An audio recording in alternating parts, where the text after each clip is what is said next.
परावैद्युत पदार्थ से आंशिक रूप से पार्शियली किसी समांतर प्लेट संधारित्र को भर दें तो विद्युत क्षेत्र की तीव्रता का क्या सूत्र होगा। पिछले वीडियो में हमने पढ़ा था जिसमें पूरा खाली था और पूरा भरते ही एप्सिलॉन आर आ जाता है मल्टीप्लाई में। आज हम ले लेते हैं एक संधारित्र ऐसा जिसमें कुछ हिस्सा भरा हुआ है। ये दो समांतर प्लेट, इस प्लेट को जोड़ दिया प्लस से, इस प्लेट को जोड़ दिया माइनस से, तो इस पूरी प्लेट पर प्लस चार्ज हो जाएगा।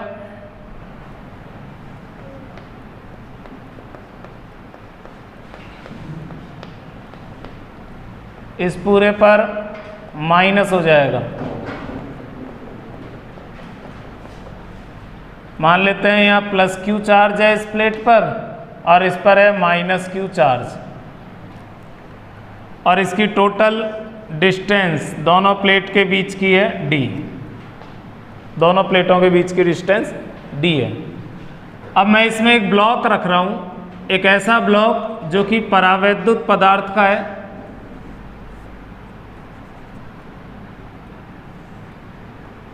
कोई भी परावैद्युत पदार्थ का ब्लॉक ले लें, जैसे अभ्रक वगैरह इस टाइप से, और कुछ हिस्सा खाली है। ये जो दूरी है, इसकी जो मोटाई है उसको t से डिनोट कर लेते हैं। t मीन्स थिकनेस, ये इसकी मोटाई है और यहाँ से यहाँ तक एक जैसा है पूरा। तो ये जो बचा हुआ पोर्शन है ये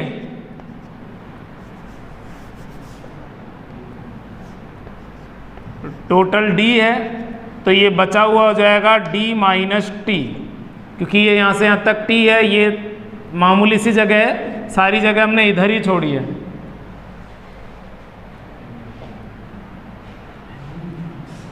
इसके अंदर विद्युत क्षेत्र अलग होगा, इसके यहाँ विद्युत क्षेत्र अलग होगा। यहाँ तो E0 लेंगे निर्वात में विद्युत क्षेत्र, और यहाँ माध्यम है तो माध्यम में विद्युत क्षेत्र EM मान लेते हैं। यहाँ विभवांतर मान लेते हैं V1 और यहाँ विभवांतर V2, या इसको यहाँ शो कर देते हैं। यहाँ से यहाँ तक का विभवांतर V1 और बाकी जो खाली हिस्सा है इसका विभवांतर V2। तो टोटल यहाँ से यहाँ तक का जो विभवांतर होगा वो होगा V1 प्लस V2। यहाँ से यहाँ तक का टोटल विभवांतर दोनों के टोटल के बराबर हो जाएगा।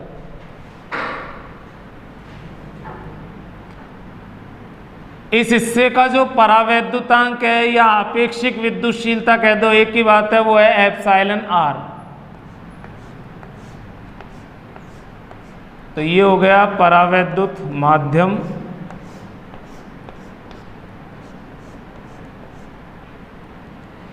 ये यहाँ खाली जगह है,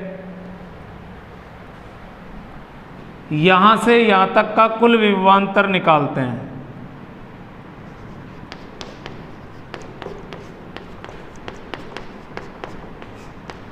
दोनों प्लेटों के मध्य कुल विभवांतर, दोनों प्लेटों के बीच का कुल विभवांतर V1 प्लस V2 हो जाएगा, क्योंकि यहाँ से यहाँ तक V1 है, यहाँ से यहाँ तक V2 है, तो दोनों को जोड़ देंगे। टोटल को हमने V मान लिया। अब V का एक फॉर्मूला होता है विद्युत क्षेत्र की तीव्रता इनटू डिस्टेंस, कल भी यूज किया था हमने पिछले वीडियो में भी। तो ये V इज इक्वल टू हो जाएगा E इंटू डी वाला फॉर्मूला। थोड़ा और दूर ले लेते हैं। विभवांतर होता है तीव्रता इंटू डिस्टेंस। तो V1 जो है वो यहाँ से यहाँ तक का विभवांतर है, तो यहाँ से यहाँ तक की तीव्रता है EM, इसके अंदर है वो तीव्रता है EM, और यहाँ से यहाँ तक की जो डिस्टेंस है वो है T, प्लस यहाँ से यहाँ तक जो तीव्रता है वो है E0। तो इस तीव्रता को इस दूरी से मल्टीप्लाई कर देंगे D माइनस टी।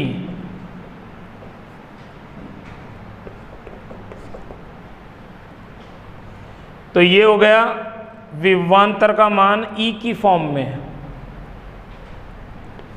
अब इसको भी कन्वर्ट करेंगे E0 के रूप में, तो ये बनेगा E0 upon epsilon R, E0 d minus T. अब ये कैसे बना इसको भी समझ लो। मान लीजिए ये कोई पॉइंट चार्ज है, इससे r डिस्टेंस पर यहाँ हमें विद्युत क्षेत्र चाहिए। फिलहाल यह निर्वात है, वैक्यूम है, तो विद्युत क्षेत्र हो जाएगा निर्वात के लिए 1/4 pi epsilon not Q upon R square.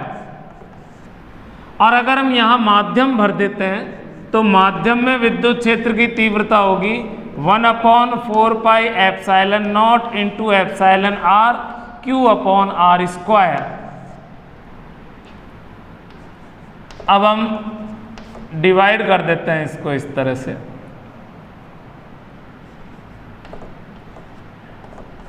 इसमें इसका भाग दें तो Q R 4 pi epsilon not तक पूरा कैंसिल हो जाएगा। इसमें बच जाएगा 1 एप्सिलॉन R और इसमें बचेगा 1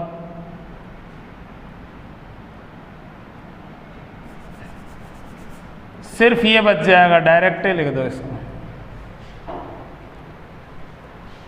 ये ऊपर रहेगा तो 1 एप्सिलॉन R के अलावा सब कुछ कट जाएगा, तो कुल मिला के ये हो जाएगा EM इक्वल टू, इसको इधर ले लेंगे, E0 अपॉन एप्सिलॉन R। तो निर्वात में अगर हमारे पास तीव्रता है तो एप्सिलॉन R से डिवाइड कर देंगे तो माध्यम की बन जाएगी। तो V इक्वल टू हो जाएगा, ये इसीलिए लिखा है, चलो मैं यहाँ लिख देता हूँ साइड में, इसको थोड़ा और दूर ले लेते हैं। इसमें हमने यूज किया है EM equal to E0 upon epsilon R। इन दोनों में से E0 कॉमन ले लेते हैं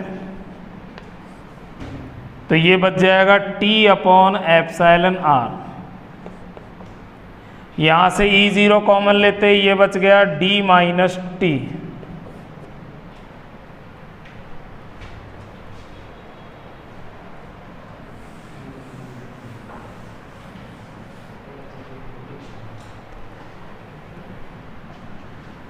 V इक्वल टू E0 को लेंगे सिग्मा अपॉन एप्सिलॉन नॉट, क्योंकि कल हम निकाल चुके हैं इससे पहले वाले डेरिवेशन में कि प्लेटों के बीच में जो टोटल इलेक्ट्रिक फील्ड है वो सिग्मा अपॉन एप्सिलॉन नॉट होता है, तो इसकी जगह रख देंगे उसे। बाकी ऐसे कैसे रहेगा, इसको D को पहले ले लेते हैं, D plus T upon epsilon R minus t.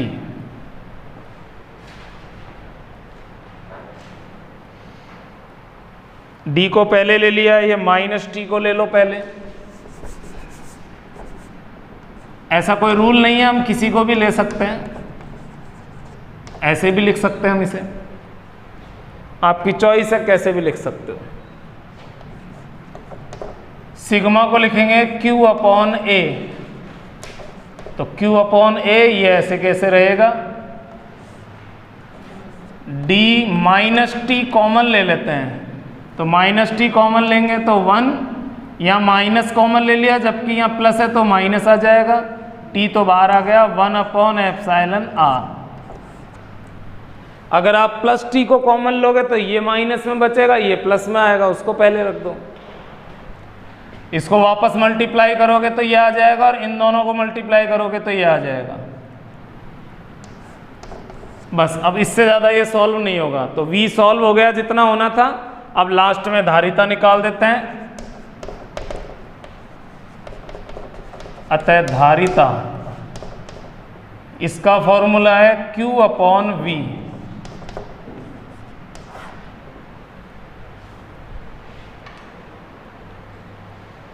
V की वैल्यू ये हो जाएगी कंप्लीट, यानी कि Q है ऊपर, D minus t 1 minus 1 upon epsilon R, ये कंप्लीट है। और ये फिर बटे में आएगा यहाँ पर इस तरह से, एप्सिलॉन नॉट इंटू A, ये पूरा है यहाँ से यहाँ तक। तो ये दोनों ऊपर चले जाएंगे, ये कैंसिल हो जाएगा, कुल मिला के ये रह जाएगा epsilon naught into a upon d minus t 1 minus 1 upon epsilon are.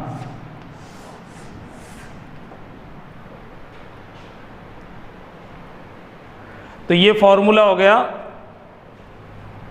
धारिता के लिए। उस धारिता के लिए जो संधारित्र पार्शियली भरा हुआ है, कुछ भरा हुआ है, अगर मान लो ये पूरा भर जाए, इसका हम स्पेशल केस देखें कि अगर ये पूरा भर जाए तो फिर तो t की वैल्यू d के बराबर हो जाएगी।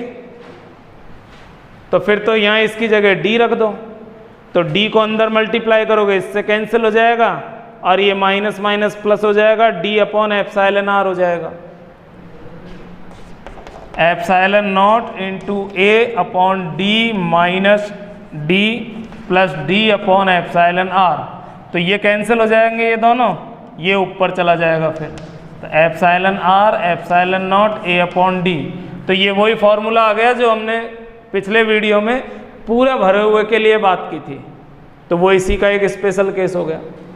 और अगर मान लो ये पूरा खाली है तो फिर t की वैल्यू 0 हो जाएगी। तो t 0 होगा तो ये पूरा 0 हो जाएगा, केवल ये बच जाएगा epsilon naught a upon D बच जाएगा केवल। तो ये वैक्यूम या पूरे खाली वाले के लिए होता है, एयर वगैरह भरी है तो उसके लिए। तो वो जो दोनों फॉर्मूले हैं वो इससे बन जाएंगे, यानी कि ये हो गया दोनों के लिए व्यापक।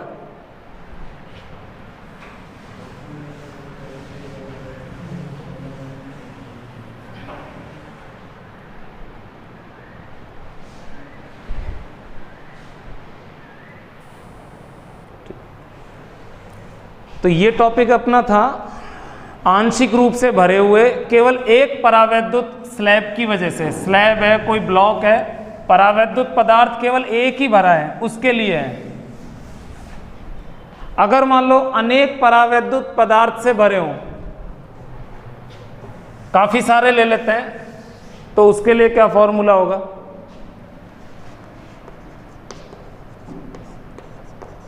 अनेक परावैद्युत पदार्थों से भरे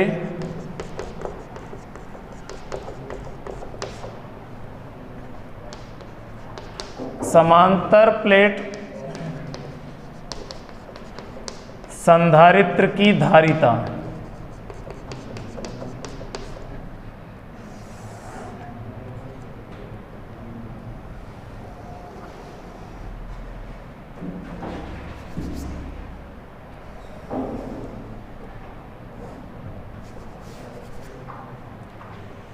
इसमें कई स्लैब रखी हैं। पहले तो मैं इसको प्लस से कनेक्ट कर देता हूं और इसको माइनस से। अब इसमें चार्ज दिखाने की जगह नहीं है तो बाहर भी दिखा सकते हैं, होता तो अंदर ही है लेकिन दिखा सकते हैं ऐसे हम, क्योंकि मुझे स्पेस चाहिए अंदर। तो इस वाली प्लेट पर है प्लस क्यू और इस पर है माइनस क्यू।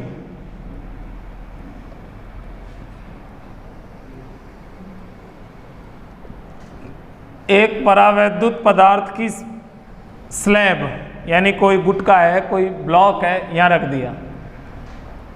इसके बगल में फिर एक और रख दिया।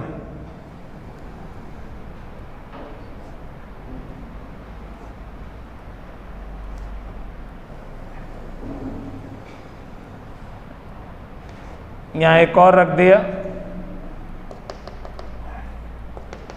और एक लास्ट में दिखा देते हैं यहाँ, यानी बीच में और भी है, काफी सारे हैं, एन है ये। तो इसका जो परावैद्युतांक है वो है एप्सिलॉन R1 या K की फॉर्म में भी ले सकते हैं, K1। इसका परावैद्युतांक है K2, इसका परावैद्युतांक K3 और लास्ट वाले का Kn। ऐसे ही इसकी जो थिकनेस है, थिकनेस को यहाँ दिखा देते हैं T1, इसकी थिकनेस T2, ये T3, और लास्ट वाले की हो जाएगी टी एन। इसके अंदर जो विद्युत क्षेत्र है वो मान लेते हैं E1, इसके अंदर E2, ये E3 और लास्ट वाले में En। ऐसे ही विभवांतर ले लेते हैं, इसका V1, V2, V3 up to Vn। तो ये अलग अलग पदार्थ हैं, अलग अलग परावैद्युत पदार्थ हैं। ये एक परावैद्युत पदार्थ तो ये हो गया।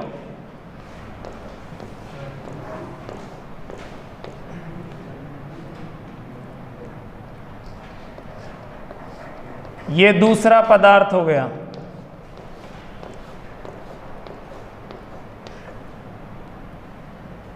और ये तीसरा पदार्थ हो गया।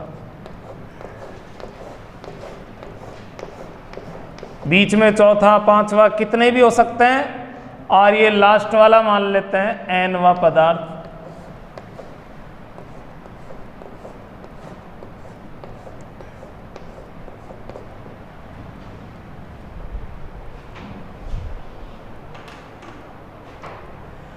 अब प्रोसीजर पहले की तरह ही फॉलो करना है हमें। यहां से यहां तक का कुल विभवांतर निकालना है।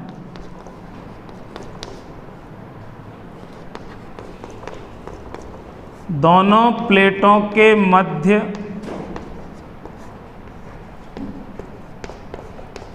कुल विभवांतर, दोनों प्लेटों के बीच में मतलब यहां से यहां तक का टोटल पोटेंशियल डिफरेंस। तो ये हो जाएगा, सभी को ऐड कर देंगे, V1 plus V2 plus V3 plus dot dot dot up to Vn, पूरा जोड़ देंगे।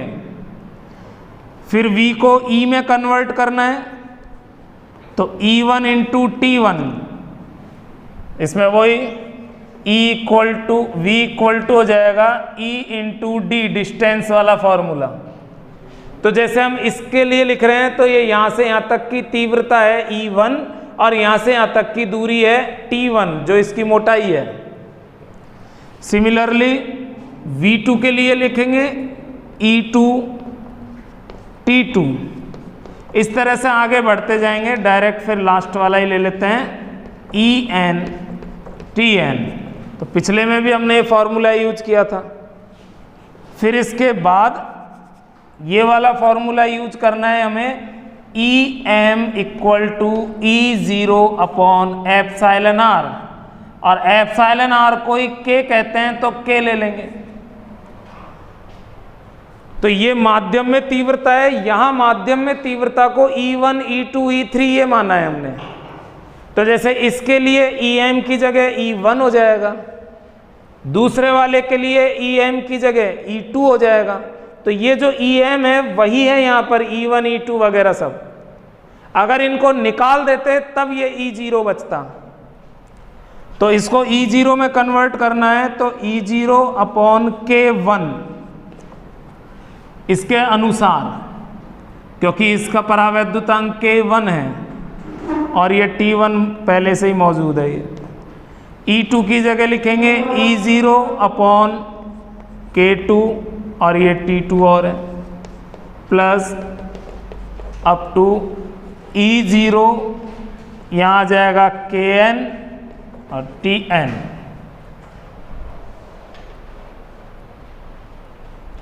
अब इस पूरे में से E0 कॉमन ले लेते हैं,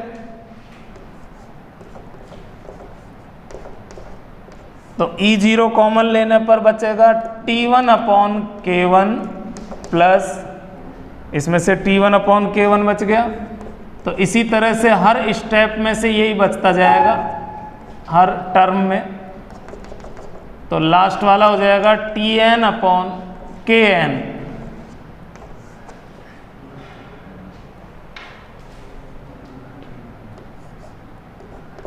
E0 को लिखेंगे सिग्मा अपॉन एप्सिलॉन नॉट।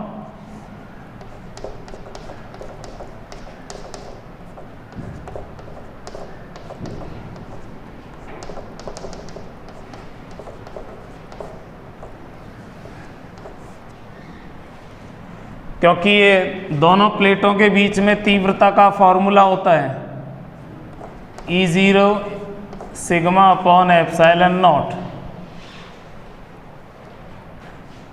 फिर सिग्मा को भी कन्वर्ट करेंगे Q अपॉन A में, क्योंकि ये भी फॉर्मूला है sigma equal to Q upon epsilon 0।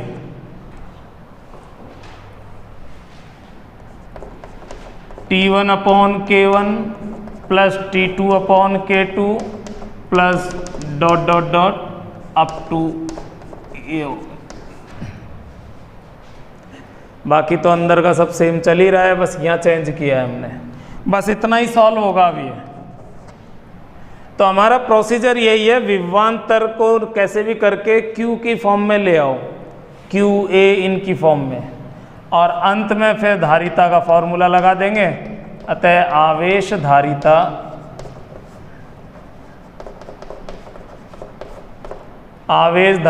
C हो जाएगा कि Q अपॉन V।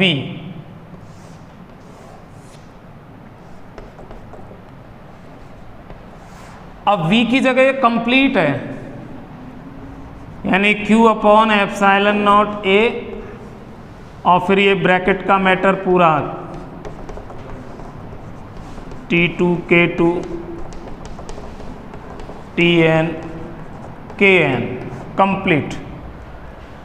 Q से Q कैंसिल हो जाएगा, ये दोनों ऊपर चले जाएंगे, ये ऐसे के ऐसे रह जाएगा।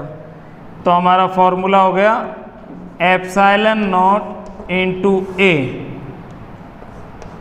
T1 upon K1 plus T2 upon K2 plus Tn upon Kn तक।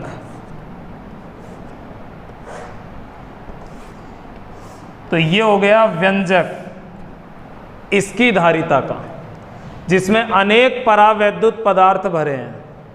तो संधारित्र की धारिता के 3 डेरिवेशन हो गए। फर्स्ट तो जिसमें बिल्कुल खाली रखा था हमने, सेकंड जो भी इससे पहले किया था जिसमें हमने एक ही स्लैब ली थी, और तीसरा ये हो गया जिसमें अनेक स्लैब हैं। अगर इसमें मान लो 2 स्लैब है तो बस इसको 2 टर्म तक रख लेंगे, बाकी को छोड़ देंगे, फिर उसको सॉल्व कर सकते हो आप लोग।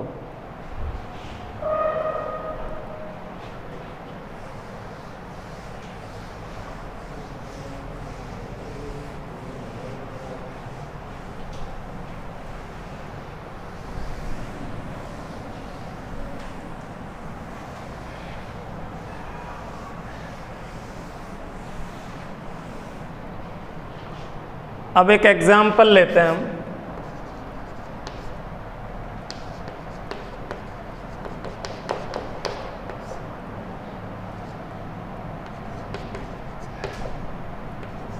संधारित्र जब पूर्णतः समांतर प्लेट वाला ही,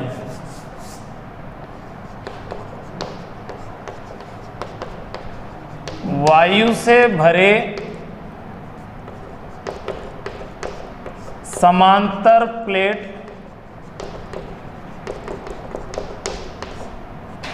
संधारित्र की धारिता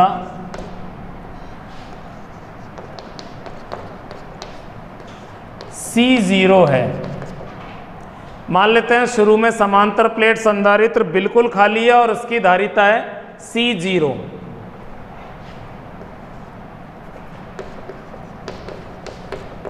प्लेटों के मध्य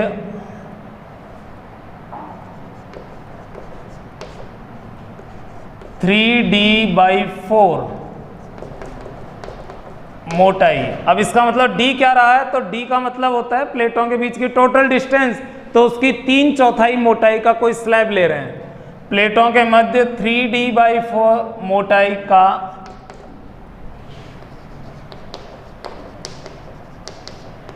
आयताकार परावैद्युत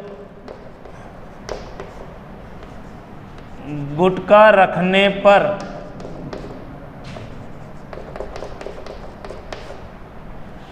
धारिता कितनी हो जाएगी।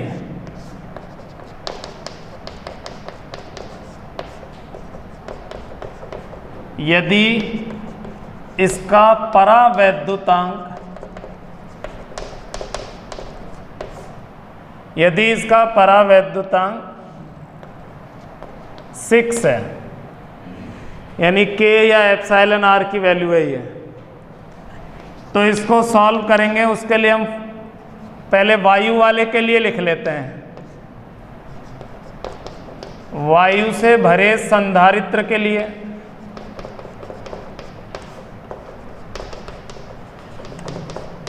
वायु से भरा हुआ जो संधारित्र है उसकी धारिता है C0, तो वो हो जाएगी epsilon naught A upon D।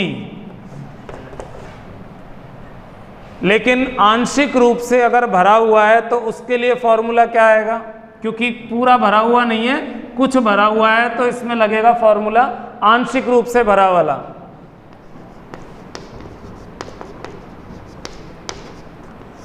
परावैद्युत पदार्थ से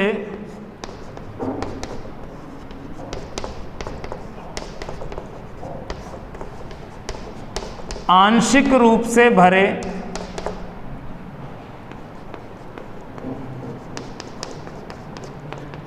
संधारित्र के लिए, तो उसके लिए मान लेते हैं C, तो वो हो जाएगा epsilon naught into A upon D minus T 1 minus 1 upon epsilon R या K, जो भी लेना चाहो। तो ये वही फॉर्मूला है जो हमने निकाला था अभी। अब इसमें जो T है वो स्लैब की मोटाई है और T की वैल्यू ये है, और एप्सिलॉन R की वैल्यू है 6, तो ये दो चीज रख देते हैं। तो C इक्वल टू हो जाएगा epsilon naught into A upon D minus, ये जो T है इसकी जगह ये आएगा 3D अपॉन 4, 1 माइनस 1 अपॉन 6, इसकी जगह 6 आ गया। Epsilon naught A upon D minus 3D by 4, इसको सॉल्व करेंगे तो ये आएगा 5 अपॉन 6। लघुत्तम 6 लेके 6 में से 1 घटाकर उससे आ जाएगा। Epsilon naught A upon D minus 3 से इसको 2 बार कैंसिल करेंगे तो फिर ये हो जाएगा 5D, 5 और D ये गुणा हो जाएंगे, 3 से 2 बार कट गया, 4 दूना 8, नीचे टोटली ये बच गया। एप्सिलॉन नॉट A अपॉन, इन दोनों में 8 एलसीएम लो, 8 इधर जाएगा तो 8D और 5D दोनों का डिफरेंस आ जाएगा 3D। 8 को ऊपर लेते हैं, 8 अपॉन 3 ये नंबर बच गया अलग से, और epsilon naught A upon D ये सिंबल्स हो गए। इनकी वैल्यू हमें नहीं दी है लेकिन हमें ज़रूरत भी नहीं है, ये इसकी जगह हम C0 रख देंगे, निर्वात वाली वैल्यू। तो इस कंप्लीट की जगह हम ले लेंगे C0। समीकरण 1 से C0 रखा है हमने। अगर C0 की वैसी वैल्यू होती है न्यूमेरिकल वैल्यू, मान लो इसकी वैल्यू होती 10 माइक्रोफेरेड, तो रख देते तो 80/3 माइक्रोफेरेड आ जाता आंसर। यानी कि जब खाली था संधारित्र तो उसकी धारिता थी C0 और उसमें परावैद्युत स्लैब रखने पर धारिता बढ़ गई, लगभग 2.5 गुना से भी ज़्यादा हो गई है, 8/3 गुना हो गई। तो परावैद्युत पदार्थ रखने से धारिता बढ़ जाएगी। अब वो डिपेंड करेगा, इसकी वैल्यू कुछ और लेंगे तो कुछ और आएगा आंसर, इसकी मोटाई कुछ और रखोगे तो कुछ और आएगा। तो एक ये न्यूमेरिकल हो गया। एक चीज और देखिए, मान लो ये प्लस ये माइनस, इसके अंदर हम एक चालक रख दें,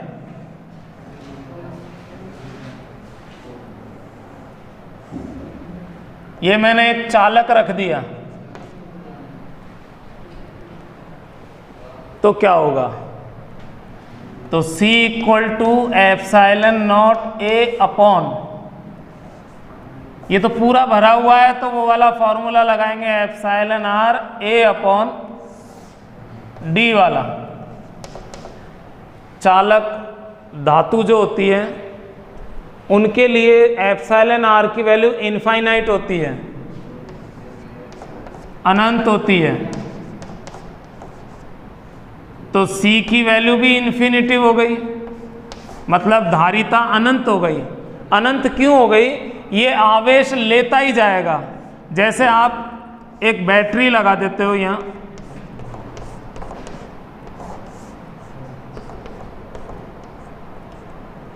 तो ये बैटरी इसको चार्ज दे रहा है और ये प्लेट चार्ज हो रही है, इधर से माइनस आएगा इस पर। एक कंडीशन ऐसा आएगा कि ये फुल चार्ज हो जाएगा थोड़े से क्षणों में, मिली सेकेंड में, कुछ 1 सेकंड से भी कम समय में फुल चार्ज होकर ये रुक जाएगा। अगर आपने परावैद्युत पदार्थ भरा तो धारिता बढ़ जाएगी, थोड़ा और चार्ज ले लेगा, ये थोड़ी और कैपेसिटी बढ़ गई इसकी। लेकिन अगर आपने इसके बीच में चालक भर दिया, एक तार जोड़ दो सिंपल से, अगर आपने चालक भर दिया तो फिर ये प्लस इधर से मूव करके पूरा इसमें चला जाएगा, फिर ये कभी नहीं रुकेगा क्योंकि ये तो करंट ऐसे फ्लो करने लग जाएगा, कनेक्शन जुड़ गया। तो इसका मतलब इसकी धारिता अनंत हो गई, ये हमेशा आवेश लेता ही रहेगा जब तक बैटरी डिस्चार्ज नहीं हो जाएगी। तो इसका मतलब धारिता क्या कहेंगे? इनफाइनाइट हो गई, अनंत हो गई।